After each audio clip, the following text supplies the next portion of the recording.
Hey everybody, happy Monday. Today we got a little trailer chat for you.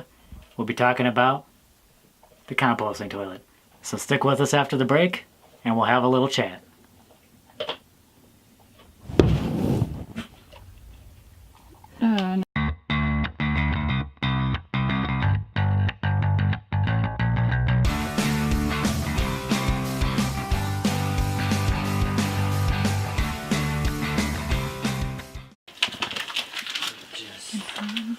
Making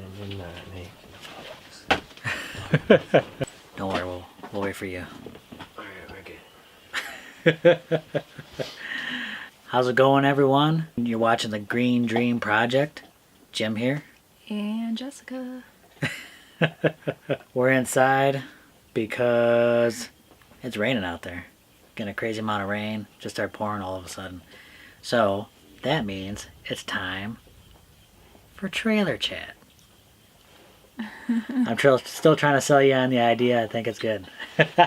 Today I wanted to talk a little bit about the composting toilets, the Humanure Hacienda. We've been using this now for... How long have we been using it for? Over 6 months? When did we start? About 6 months. Okay. Talk a little bit about it. What's been your experience so far? The good, the bad, and maybe the stinky? Don't mind that noise, folks. That's just Crew. He's attacking his food and his water.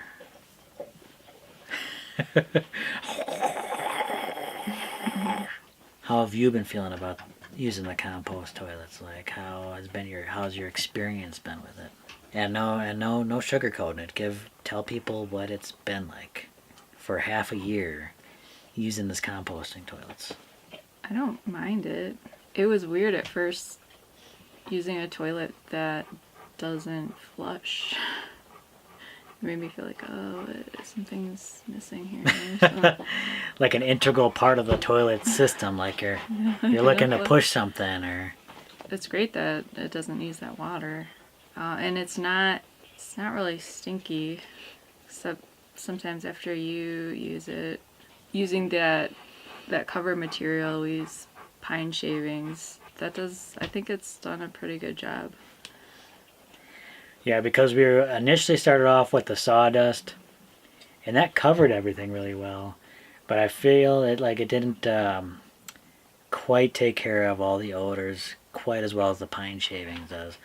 The pine shavings definitely, it's a little bit more expensive than sawdust, obviously, because that was free stuff that we had from our own stash. I think it goes a lot longer because it's more absorbent and just covers that's any smells. And it's fluffier. Well, I noticed like cleaning out the buckets was easier with the pine shavings too. Oh yeah, like Because with the sawdust, it all it clumped up together, and like it'd be Just like a kind of a thick mass at the bottom, and just a little bit of water it came out, but just with the pine shavings, it's just like whoop, all out, one shot. Which, like, you want that process to be as quick and easy as possible, because that's like the worst part of it. Yeah. But it's not too bad. You gotta. That's the thing, like.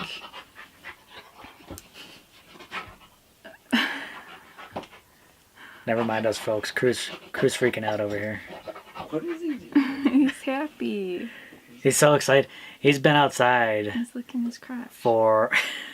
He's been outside for like 6 hours now or something like that. So like when he gets back inside after an extended stay outside like that, he's just elated. For us, it hasn't been too bad. You just have to stay on top of changing out the buckets and, dumping it. That's the most inconvenient part. Yeah, you've got to stay on top of it because I'll tell you what, sometimes it's definitely not the most convenient system. Right. Like it's more work Than a flush toilet. flushing a toilet. You got to stay on top of it. You got to remove it. I'll tell you, sometimes we don't remove it. We don't switch them out maybe as often as we should. And then sometimes you got to give it a little extra breathing room, if you know what I mean. You got to give it, it's like, whoa. Sometimes it gets a little too close to the top for comfort. Let me just say that. You got to change it out quick. And how often would you say we go through a bucket? I'd say 2 to 3 days. that's exactly what I was going to say. 2 to 3 days. And that's for 2 to 3 people. You know, you got this 5-gallon bucket, and then you got to haul it to the compost pile. But it's not too heavy, actually, you know, because it's mostly the pine shavings. Actually, I find it can get a little heavy. Surprisingly, like for a 5-gallon bucket, like I feel like you definitely get a sense of like the waste you put out. Yeah. Well, let me tell you, nothing is more humbling than carrying a bucket of your own poo out to the composting toilet, because it just makes you aware of like how much, especially how much you used to get rid of, just flushing down the toilet. Yeah, and you don't even think about it when you're just flushing a toilet. It's just one of those things that you never really thought about, and now it kind of forces you to think about it. We're forced to have to deal with our waste. You would think having a bucket of your own waste just sitting in this room over here would be just kind of stinky. It would kind of disgusting. It would kind of stink up the whole place. But the thing is, with those shavings and it being so absorbent, it does not stink at all. Like, you may get a little bit of stink like right after, but those shavings takes care of it in like a few minutes. And the compost pile doesn't even stink. Yeah. Because again, we got that carbon covering it. We use the straw on the compost pile. Once you get that high nitrogen in there, it could start to stink. But you add that carbon in there, it balances out the nitrogen in the compost pile, and then equalizes it. You don't get that stink. Also, because of the layering effect of layering the straw, lets oxygen in getting into the flow, keeping the pile aerobic. That's important. That's very important, because if you just have a pile and it's just sitting there, and if you build it wrong and you're not turning it, it's possible it could go anaerobic, in which case you would get a lot of stinky microbes in there. But we don't turn it. No, because we're layering it with straw. So we don't have to. We don't have to turn it. It's if Thank you build God. it right.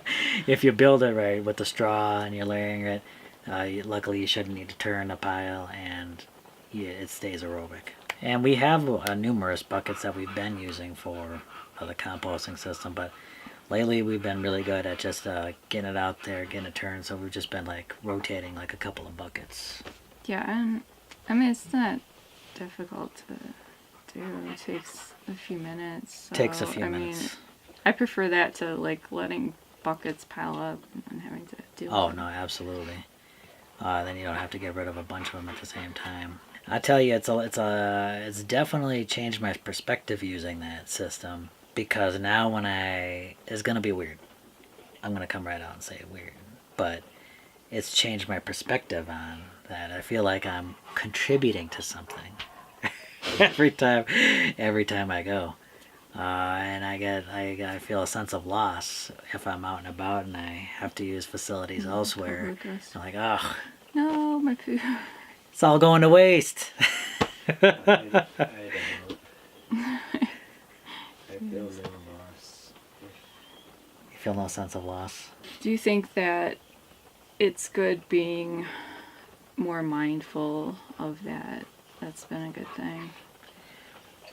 I think that's the biggest thing that's come out of this process for me as well, is just being more mindful. I think so far one of the trickier aspects of this has been so far for us is being able to keep it as moist as it should be. It really needs more water in there to really help the composting process. And we've been getting a decent amount of rain, actually, for being out here in the desert. I mean, it's raining right now. Because we have it covered, it's probably not getting as wet as it should. Yeah. We really need to start harvesting water off of that to make use of that roof. Otherwise, it's actually probably more of a negative aspect right now. But we've been using this system for about 6 months, and we're gonna keep building this pile hopefully for another 6 months. So for 1 full year. Then we go switch to another pile. We start building another pile, and that one will sit for another whole year. And then we should be able to use it. Should be grade A compost, ready to use. That should be very exciting. Stick with us. Because you're going to want to see how that turns out. I think. I know I am. I'm not sure. Oh yeah. It's going to be good compost. You just dig your hands right in there. You just dig your hands right in there. And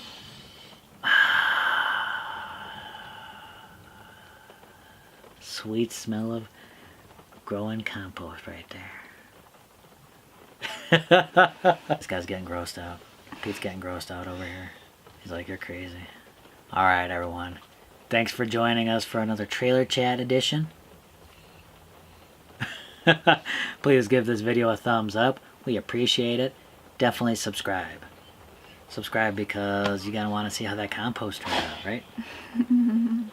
The sweet smell of super growing compost. Definitely spread the word on what we're doing out here. We appreciate it. You can see what other antics we're up to on Facebook, Instagram, and Twitter. Oh yeah, you got that right. Thanks a lot for watching, everyone. We appreciate it. Bye. Here's making compost. Oh yeah, can't you smell that sweet smell of compost Crew's producing right now? Crew, buddy. How you doing? Oh. No. He's protecting his pizzles. Like, get away from my pizzles.